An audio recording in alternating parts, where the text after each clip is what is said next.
It was the evening of the grand rehearsal dinner. The luxury banquet hall was warm, casting golden shadows across 30 wealthy guests who were laughing. I sat quietly near the middle of the long table, trying my best to blend into the background, but blending in was never an option. When my toxic older sister Chloe was in the room. She was the bride-2-B, looking absolutely flawless in her white designer dress. Chloe had spent 8 months planning every second of this wedding weekend. The expensive venues and coordinated toasts were all calibrated to showcase her perfect life to her fiancé Nathan's elite family. As I looked across the table, I noticed she was holding her champagne glass tightly, aiming a sharp smile directly at me. It was that calculated smile she had practiced since childhood. Before opening her mouth, Chloe let out a soft, mocking laugh that sent chills down my spine. That laugh was the first indicator that whatever was about to happen next was completely premeditated and designed to publicly hurt me. She patiently waited for a temporary lull in the room's conversation, ensuring every single ear at the table would be perfectly tuned into her voice when she struck. "Come on, Alina, don't be so shy now," Chloe said loudly, her sharp voice easily cutting through the clinking of expensive silverware. "Tell everyone sitting at this table your official Navy nickname. Don't keep it a hidden secret from Nathan's wonderful family." As soon as those piercing words left her lips, approximately 30 high-profile people turned their heads to look straight at me. Among the affluent crowd watching me was Nathan's incredibly wealthy mother, his corporate business partners from the prestigious law firm, and his judgmental cousins. Right next to Chloe sat her maid of honor, who was already pressing her lips tightly together, visibly struggling not to laugh too early. Even the formal banquet manager, standing near the heavy doors, had gone completely still. But there was one more person in the room whom I didn't notice until much later, when the situation truly mattered. Sitting at the far end of the long table was an older man with stark white hair and an unmistakable, rigid military posture. He was Nathan's 70-4-year-old uncle, Commander Arthur, a retired Navy legend. At that exact moment, he stopped mid-sip, his eyes locking onto me. Commander Arthur didn't look amused like the others. His face looked frozen, as if he had just heard a ghost story. Chloe leaned forward, her expensive champagne fizzing under the bright chandeliers. "Come on, Alina," she repeated even louder, using my deep hesitation to her full advantage. "Don't make things weird for everyone on my big, special night. Just tell them the funny name." I sat there in silence, recognizing her ancient childhood trick. Corner me in a public space, force me into a defensive position, and then blame me for building up emotional walls when I refused to play her games. To understand why this specific moment was so dangerous, you need to understand the toxic dynamic between Chloe and me growing up in our small hometown in Ohio. Our mother, Diane, was a paralegal who firmly believed in maintaining the outward illusion of peace above absolutely everything else. In life, she consistently prioritized surface-level comfort over raw honesty and fairness. Our biological father permanently left the family when I was 9 and Chloe was 12. After that, abandonment, maintaining the appearance of a happy family, became an obsession. Chloe understood this survival mechanism very early and used it masterfully. She quickly figured out that if she smiled at the right moments and shifted blame onto other people fast enough, she could escape almost any negative consequence. She was naturally charming and beautiful, meaning people desperately wanted to believe her lies. Teachers and extended family were completely blinded by her. On the other hand, I was always unfairly labeled as the stubborn, difficult child because I refused to pretend nothing bad had happened. By the time I reached 17, that exhausting dynamic had a permanent name in our household. Alina being incredibly difficult again. I eventually enlisted in the United States Navy at 19, desperately wanting to belong to something real and disciplined. The strict military environment gave me exactly what I was searching for. An honest space with no fake smiles, just incredibly hard work and absolute truth. It also gave me the highly specific nickname that Chloe was currently trying to turn into a cheap punchline. I was stationed aboard a massive aircraft carrier during my very first active deployment, working directly on the dangerous flight deck. There is absolutely zero margin for hesitation on an active flight deck when multi-million dollar fighter jets are launching just feet away from you. In pitch darkness, my chief officer, a battle-hardened veteran, started calling me Ghost Wind. About 4 months into my deployment, he told me that a ghost wind is entirely silent, completely invisible from the surface, but carries an unstoppable force. The name stuck permanently because it wasn't a joke to the brave crew I served alongside in dangerous waters. It was a genuine acknowledgement of a level of trust and situational awareness that I had earned through blood, sweat, and real tears. But Chloe had only heard the word ghost wind once, during a brief Christmas dinner 3 years ago, when I made the mistake of mentioning my operations. She had laughed hysterically back then too, claiming it sounded like a rejected character from a bad daytime soap opera. She constantly accused me of being overly dramatic about my military service because her shallow mind couldn't comprehend the heavy reality behind it. And now she had maliciously decided to turn that sacred word into a hilarious joke to entertain her fiancé's wealthy family. I kept my hands folded perfectly flat on the table, my shoulders level, and my face entirely neutral. The Navy thoroughly teaches you the art of absolute stillness under immense psychological pressure. The absolute worst thing you can do in a crisis is let your body announce panic before your brain has finished solving the problem. So I sat perfectly still, controlling my breathing in the dark. Underneath the table, I suddenly felt my mother's shaking hand desperately grab my forearm. She leaned in close, her anxious breath warm against my ear, and whispered the same enabling sentence she had used for 3 decades. Just let it pass. Alina, please, I beg you. Don't ruin her perfect wedding day over a small comment. I turned my head slowly to look at my mother's terrified face. Why, I asked her in a quiet, piercing whisper that made her flinch, is letting things pass always my sole job in this family? She couldn't answer me. Meanwhile, Chloe was still riding the high wave of 30 people's undivided attention. I slowly looked my sister in the eye, adjusted my posture, and uttered the 2 words clearly into the microphone: ghost wind. The reaction from her side was instantaneous. Chloe burst into that bright, performative laugh she always reserved for her public audiences. Within seconds, a ripple of polite, amused laughter traveled down the long banquet table from the guests. Ghost wind. Chloe gasped, wiping a fake tear. Honestly, it sounds like a terrible, cheesy comic book character. What a joke.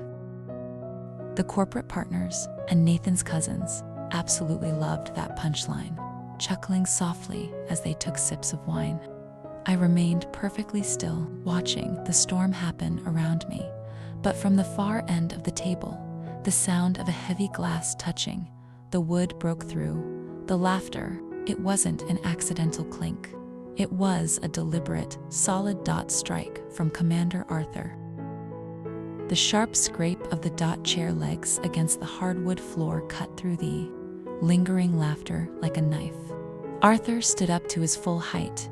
The entire room seemed to reorganize itself around him. He possessed that rare, powerful, commanding presence that only true military legends carry in their posture. He didn't raise his voice or exhibit any dramatic anger. He simply looked directly at Chloe, his cold eyes freezing her in place, and said one single word: apologize. The word landed in the middle of the luxury banquet hall in total suffocating silence. Chloe blinked in confusion, her performative smile instantly freezing on her face as she looked at Nathan's powerful uncle. "What did you say, Uncle Arthur?" Chloe asked, forcing a nervous laugh. "Commander Arthur," repeated calmly.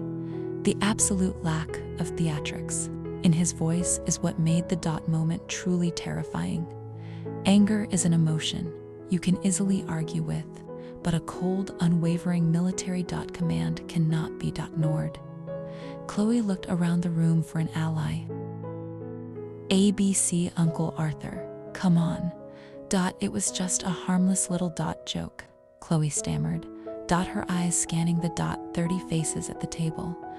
It was a desperate reflex to find someone who would smile back and break the intense tension. But this time, her trick completely failed. No one in the room smiled back.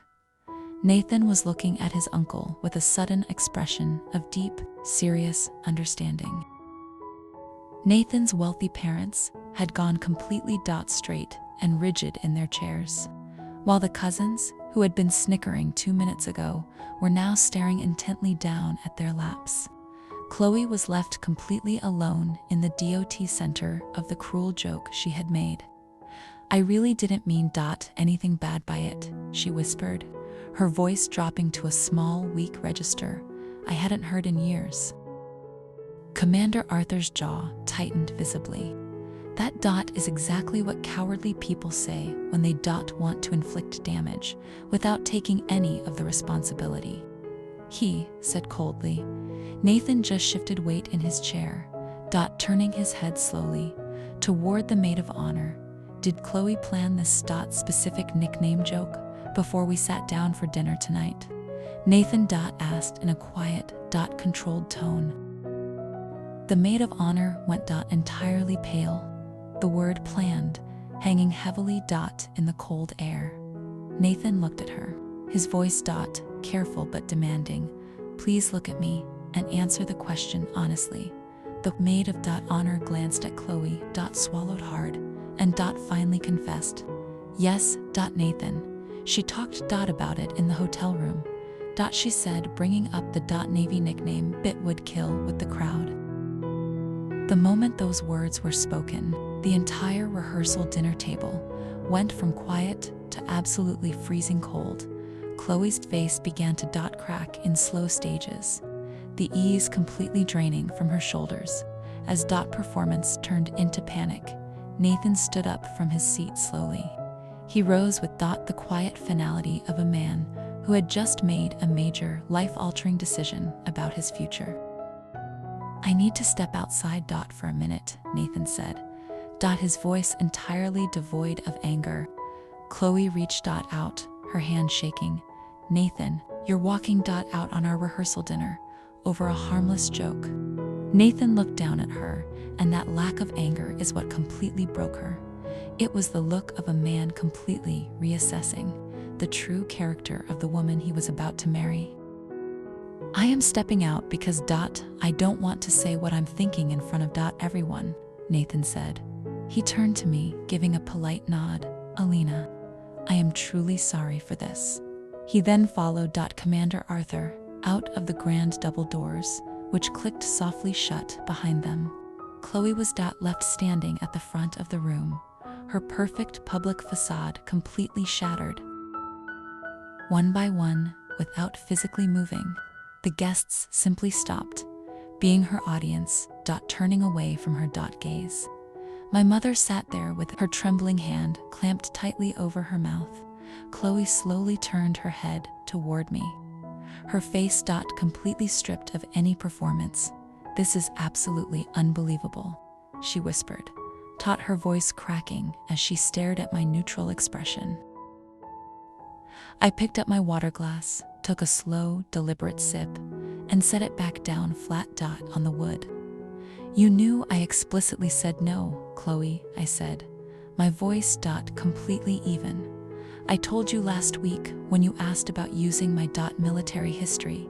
I told you that some of those names carry an immense amount of weight, and I asked you to trust me, but you kept going for a cheap public laugh." Before Chloe could speak, the double doors opened again. Commander Arthur walked back into the room alone. Stepping quietly inside the doorway, he looked at me, his eyes softening slightly. "What exactly did they give you, that specific name, for on the flight deck, sailor?" he asked. I stood up straight. "For managing a zero-visibility rescue operation during a severe storm, sir." Commander Arthur nodded slowly. Turning his gaze, he said, "We had a catastrophic systems failure that led to a blinding storm. A brave young specialist named Catherine Adler guided to trapped aircraft to safety without any radar support. The crew permanently nicknamed her Ghost Wind." Arthur continued, "It wasn't a joke, and it certainly wasn't a punchline. For a dinner party, it was evidence of extraordinary competence under pressure. We do not give names like that as jokes to be mocked by people who have never sacrificed a single thing for anyone else." The room was absolutely silent as Chloe slowly collapsed back into her luxury chair, completely defeated. Later that night, at exactly 11:42 p.m., my phone buzzed on the nightstand of my hotel room. The text message was from Chloe. "You completely embarrassed me in front of Nathan's entire family. I hope you're happy." I stared at the ceiling, thinking about the heavy weight of the names we carry and all the times I've let things pass. I turned the phone face down and went to sleep. The next morning at precisely 7:14 a.m., a loud, sharp knock echoed through my door. I opened it to find Chloe standing there in her expensive bridal robe, her makeup only half finished. She looked like she had started getting ready, but stopped when she realized her future was hanging by a thread. "I'm sorry if you felt mocked, Alina," she said quickly, her defensive tone still lingering. I looked at her for a long time. "That is not a real apology, Chloe. That's a press release. A real apology requires you to state exactly what you did. You intentionally workshopped a plan to humiliate me after I explicitly begged you not to, assuming there would be no consequences." Chloe's jaw tightened. "It is my wedding day. Alina, can we please just drop this and move on?" "I want to be there at your wedding, genuinely," I said calmly. "But if you want me standing beside you as a bridesmaid today, you will apologize to Nathan, Commander Arthur, and our mother publicly before the ceremony starts. Otherwise, I am packing my bags." Before Chloe could launch into a furious response, her phone buzzed violently. The blood drained completely from her face. "It's Nathan," she whispered, her hands shaking. "He wants me to meet him in the private conference room downstairs right now. And he says Commander Arthur is already sitting inside. With him, I accompanied Chloe downstairs, sitting outside the glass conference room. Through the glass, I could see Nathan looking incredibly tired but firm, while Arthur sat with his hands folded. Commander Arthur had spent the entire night explaining to Nathan the deep reality of respect boundaries, and what happens when a partner builds their life entirely on public cruelty. Arthur looked at Chloe the moment she sat down and asked a crucial question. "When Alina told you no last week, What exactly did you think she meant? Chloe broke down into real, heavy tears. I thought she was just being oversensitive about a stupid military name, Chloe sobbed, wiping her eyes. Nathan then stepped forward, revealing the final financial twist. I love you, Chloe, but I will not build a home with a bully before we walk down that aisle today. We are going to fix this permanently. My family is setting up a silent investment fund to back Elena's business, Nathan continued, and half of the financial capital for that investment is coming directly out of the personal trust fund that your parents left for you. You will sign a legal agreement before the ceremony, or there will be no wedding. Chloe sat there in absolute shock, realizing that her days of consequence-free manipulation were officially over. She slowly nodded her head. The wedding happened later that afternoon, and it was beautiful. Chloe walked down the aisle looking radiant, and Nathan was visibly crying, tears of joy before she was halfway to the altar. I stood perfectly in my place as the bridesmaid, wearing the green dress, but before the hair and makeup team had arrived. That morning, Chloe had knocked on my hotel room door one last time. She sat on the edge of my bed, looking smaller and more genuine than she had in decades. I planned it all, Alina, she softly said, her voice wavering. I weaponized humor my whole life so I never have to be held accountable. I am truly sorry. One conversation doesn't fix decades of family hurt.